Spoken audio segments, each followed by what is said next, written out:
Well, Return on IT was formed just over a year ago, and it was an idea that we had where we wanted to generate cash from redundant IT and use it in green and sustainable ways and also for charitable purposes. So that's what we set out to do back in April 2010. Excellent. Well, the key issue is one of cash. Most businesses, they have good intentions and they definitely want to invest in green initiatives, sustainable business initiatives and charitable works, but quite often the costs of running a business, the general day-to-day pressures of a business get in the way of diverting funds in order to do that. So what we came up with the idea of doing is we take away redundant IT, we turn it into cash, give it back to the companies that use us, and then that cash can be used specifically for those purposes. So effectively we're generating the means to invest in sustainable programs without people having to allocate budgets and to find scarce resources effectively. It's partially around sustainability, but the issue is wider than that because most companies have all the usual problems around disposing of redundant IT, security issues and what have you. So that is paramount. The first thing you have to do is provide the service, a reliable service around the disposal of redundant IT. However, there's usually a good deal of value in that redundant IT, and we just felt, well, rather than just give it back to the company and let them buy more IT, which, in many circumstances is a good thing to do, but why not encourage them, because it's generally cash that is a bonus to them, why not encourage them to invest it in something that's good, such as green schemes, tree planting schemes, maybe carbon offsetting schemes. And a lot of businesses will do that when they're given a little bit of a push.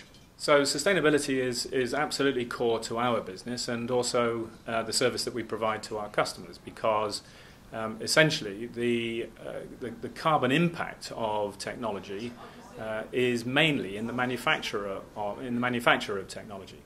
So if we can reuse redundant IT, we're essentially saving up to 80% of the carbon footprint of an individual item.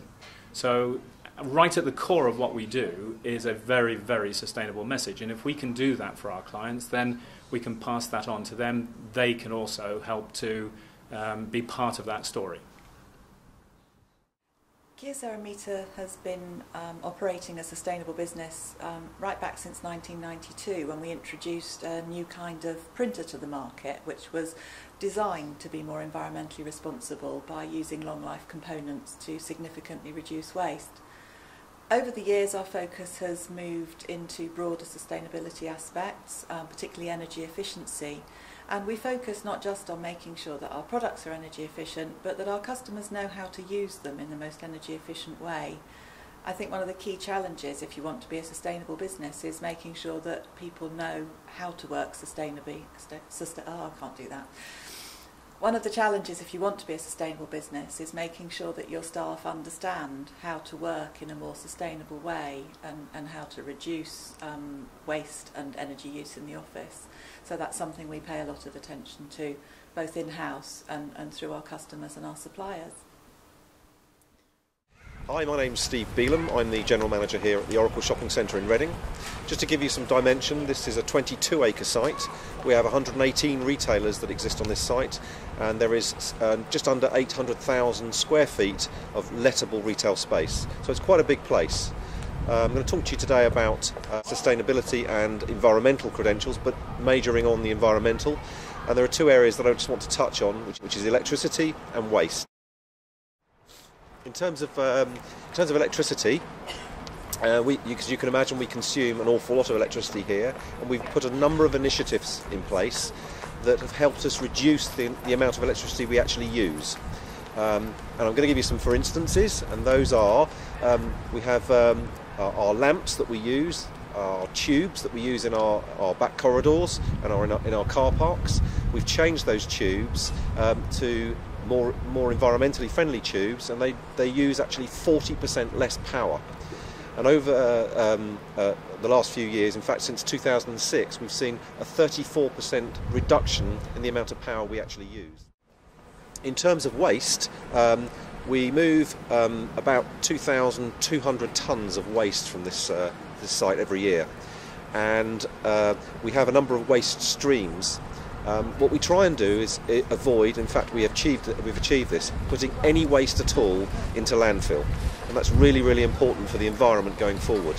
So what we do is we sort or pre-sort the waste prior to it going to our to the waste recycling unit that we have in Reading. And we have several waste streams. We have cardboard, we have plastic, and we have glass, and we also have food as well. What we do is we ask our retailers to separate that waste before it goes into the waste recycling stream, and then we send that to our waste recycling plant, and they then process that. They also resort all the waste that goes into general waste, so that we can actually pull out more cardboard and more plastic and more glass to recycle. We see this kind of environmental actions that we're doing not as a burden. It's actually a very positive thing, and most businesses these days see it as a very positive thing, because in terms of electricity, we've saved a considerable amount of money in terms of not just consumption. It's not just about the consumption, it's about the money we save.